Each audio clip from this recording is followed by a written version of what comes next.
Allahu Akbar.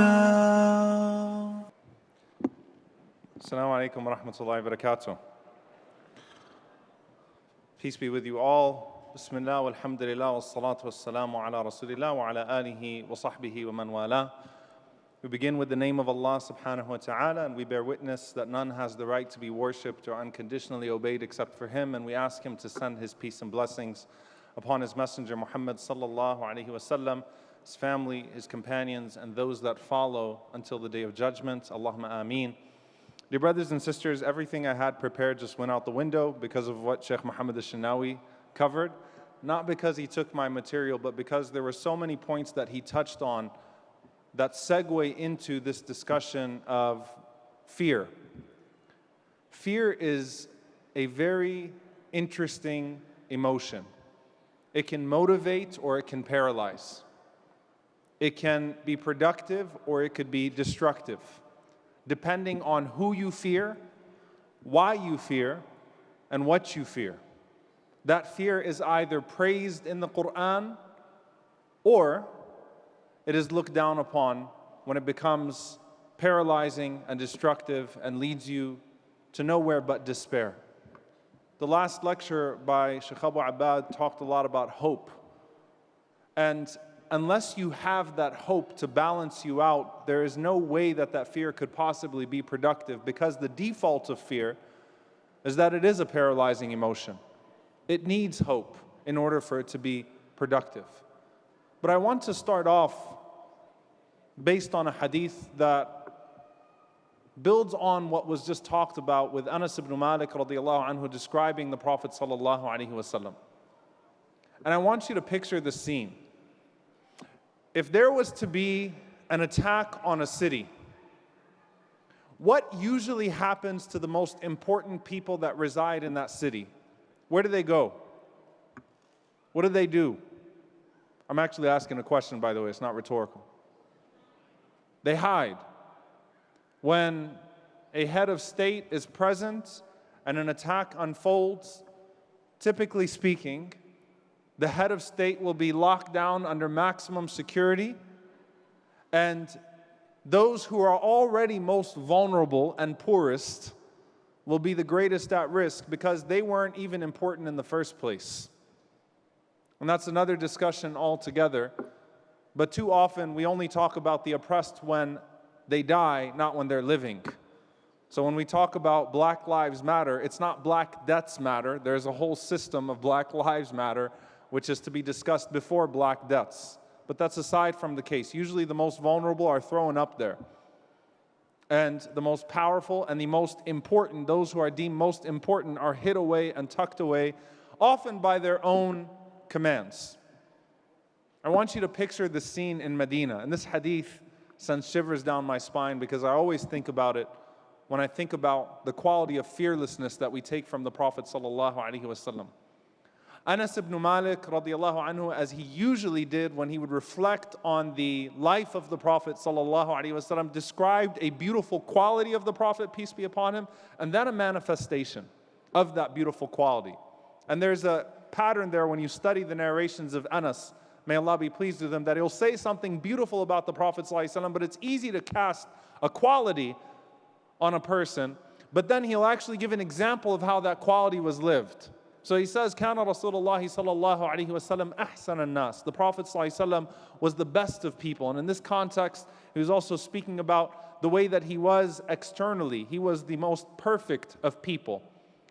Wa ajwad an-nas, and the most generous of people. وَأَشْجَعَ النَّاسِ, and the most courageous of people. And he recalled this incident that took place where there was some noise outside in the middle of the night in Medina, and the people thought that they were under attack. So when Medina is under attack, where do you think the Prophet ﷺ should go? What do you think the protocol should be? Shouldn't everyone surround the house of the Prophet ﷺ and make sure that he's protected? Medina's supposedly under attack, and he said, and we came out and we see the Prophet ﷺ riding on his horse, unstrapped to it. So the Prophet ﷺ is completely unrestrained on this horse. and he has his sword in his hand, and the Prophet ﷺ is riding around to make sure that whatever came would be deterred. And the Prophet ﷺ says to the companions, says to the people of Medina, "Lam tura'u, lam tura'u." Do not be afraid, do not be afraid.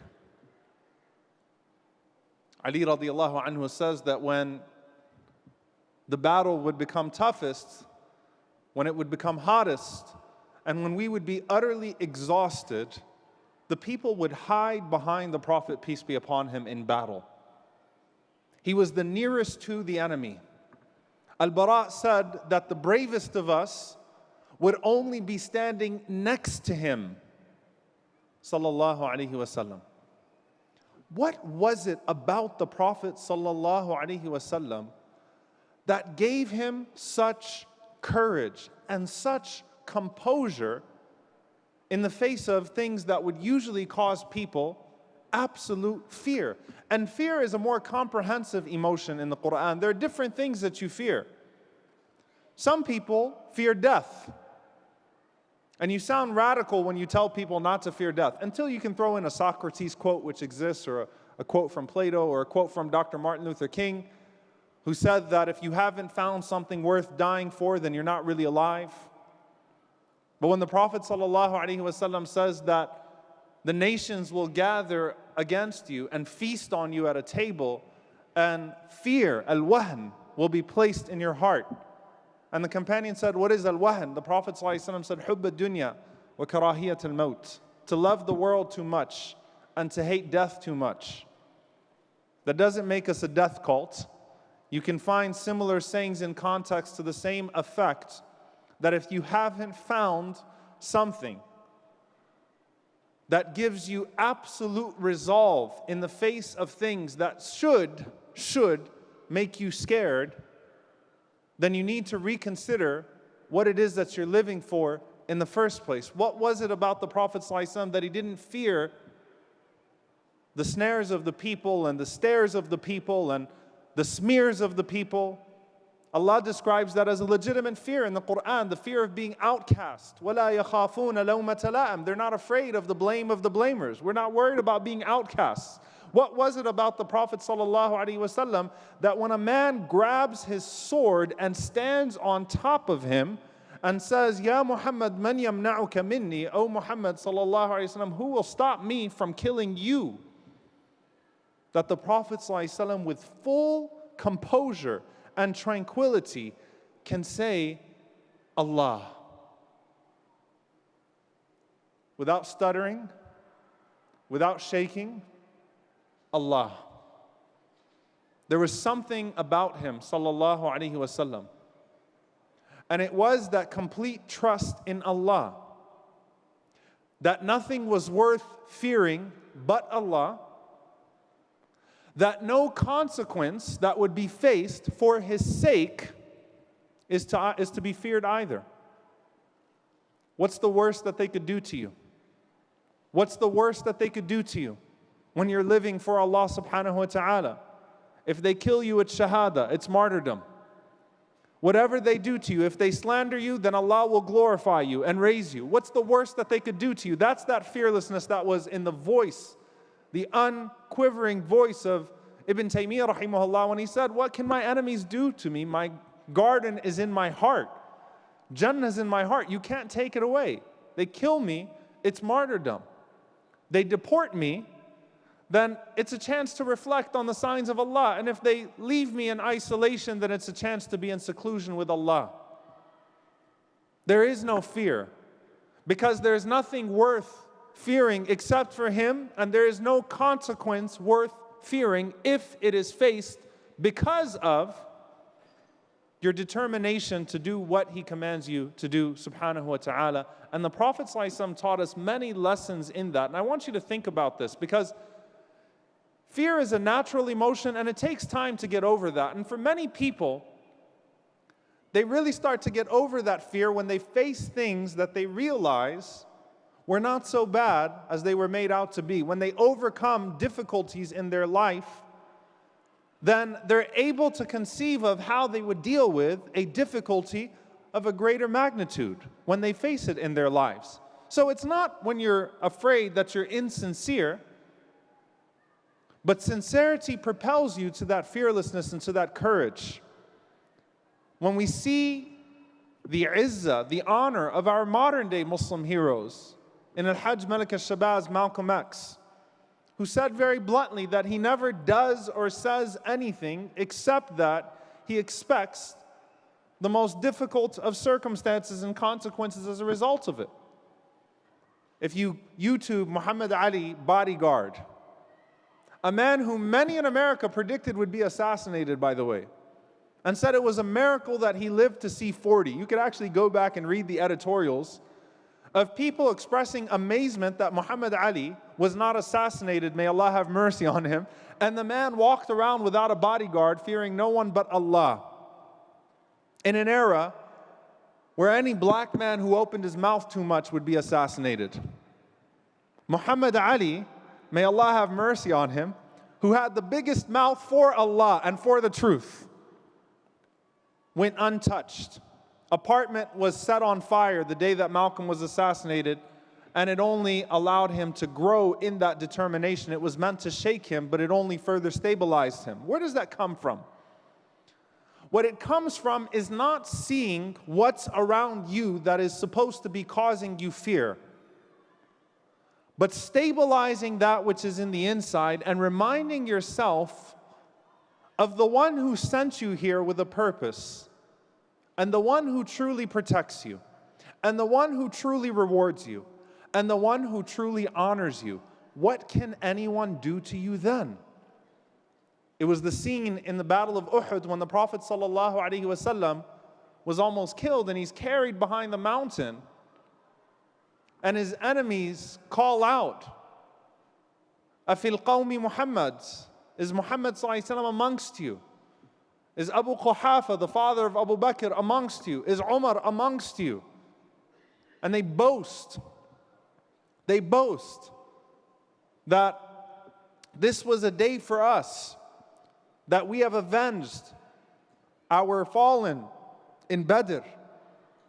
And one of the words that came out of them, or one of the sentences that came out of the mouth of Abu Sufyan that day was, "We have Uzza, wala Uzza lakum, lana al-Uzza." We have Uzza, an idol, and you have no Uzza. The Prophet ﷺ didn't tell Umar radiallahu anhu to respond and insult his idol, because his idol was insignificant, and his words were insignificant, and his intimidation was insignificant. He said, respond and say, "Allahu maulana wala maula lakum." Allah is our protector, and you have no protector. He brought it back to Allah, because if you have Allah, then nothing else matters. Then no one else can frighten you. Then no one else can scare you. Then no one else can intimidate you, because you realize that all dignity and honor and protection comes from Him. Take it back to the Prophet ﷺ. Sheikh Muhammad just spoke a little bit about it when he's in the cave. Sheikh Muhammad spoke about the actual protection from the enemies. But think about that. If there was any moment that would absolutely send shivers down your spine, imagine being in the cave that day, and you can smell and see your enemies just a few feet away from you, all with their swords ready to pierce your body, all of them waiting for the opportunity to kill you. You've already seen so many of your own killed. You've already seen the torture of Ammar and Sumayya and Khabbab and so many of your family. You've already seen it all, and now this appears to be the end. And Abu Bakr radiallahu ta'ala anhu started to fear, not for himself, but for the Prophet sallallahu alaihi wasallam. And the Prophet sallallahu alaihi wasallam says to him with full composure, "La tahzan, inna Allaha ma'ana." Do not be afraid, Allah is with us. The Prophet sallallahu alaihi wasallam didn't even mention any of the spider web or the bird's nest or any of the circumstances. No. Why are you afraid? Allah is with us. La tahzan, inna Allaha ma'ana. فَأَنزَلَ اللَّهُ سَكِينَتَهُ عَلَيْهِ. And this is such a beautiful effect of the Quran here, Allah specifically says He cast down tranquility on his heart. And Allah knows best, but the scholarly interpretation that his heart is referring to Abu Bakr here. That He cast down tranquility on the heart of Abu Bakr. Abu Bakr already had ikhlas. He was already sincere. He was already truthful. But Allah settled his heart and put tranquility. When you have that composure, as you look around you and everything is meant to intimidate you, everything is meant to threaten you, everything is meant to shock you, but on the inside, you're growing that trust in God to where it doesn't even faze you anymore. I'm not going to pretend like I have no fears. And I'm not going to suggest that any one of us has attained the courage of the Prophet ﷺ in this room. Nor will we ever attain the courage of the Prophet ﷺ in this room. But what I will suggest is this, that the Prophet ﷺ's equation for attaining a sense of courage and not being afraid always circulated around that singular concept of Tawheed, of experiencing monotheism in the heart and settling your heart with Allah. And never overestimating the circumstances or the people or the threats or the things that are said about you. If you haven't found something worth dying for, then you're not really living. If that sounds radical, well, we have a radical fear of Allah and a radical fearlessness of all of these cowards that are trying to intimidate us because of our belief in Allah. Settle yourself on the inside. Allah knows that we have enough courageous examples from the Prophet ﷺ and his companions and the righteous who we saw live in our lifetime that were able to propel through the most difficult of circumstances. Dear brothers and sisters, these are times that are meant to scare you, and I want to end with this, and my time is already up, and actually I didn't even scratch the surface of what I wanted to do, but I'll say this. The first thing is just recognize that everything around you right now is meant to intimidate you. All of the news cycles, all of the politicians' words, all of these threats, all of the incidents that are taking place, it's meant to scare you. The greatest way to resist that is to build that trust in Allah subhanahu wa ta'ala. How you do that is by centering Him in your life in times that are not frightening, so that you will have Him in times that are frightening. And that's what the Prophet ﷺ taught, that remember Allah in your times of prosperity and Allah will be with you. Be with Allah in your prosperity, Allah will be with you in your adversity. That's not just referring to, I know you always hear that at the fundraiser, that's not just referring to your financial capital or the money that you have. When you have money, be generous and give, so that when you don't or when you're in a hard time, Allah will send money to you. Be with Allah in prosperity, Allah will be with you in adversity. Be with Allah in times when you're not afraid, and Allah will know you and be with you in times that you are afraid. But center Allah in your life. And as a community, we need to center Allah subhanahu wa ta'ala once again in our discourse. And remind ourselves that Allahu Mawlana wala mawla lahum. Allah is our protector and they have no protector. Jazakumullahu khairan. Wassalamu alaikum wa rahmatullahi wa barakatuh.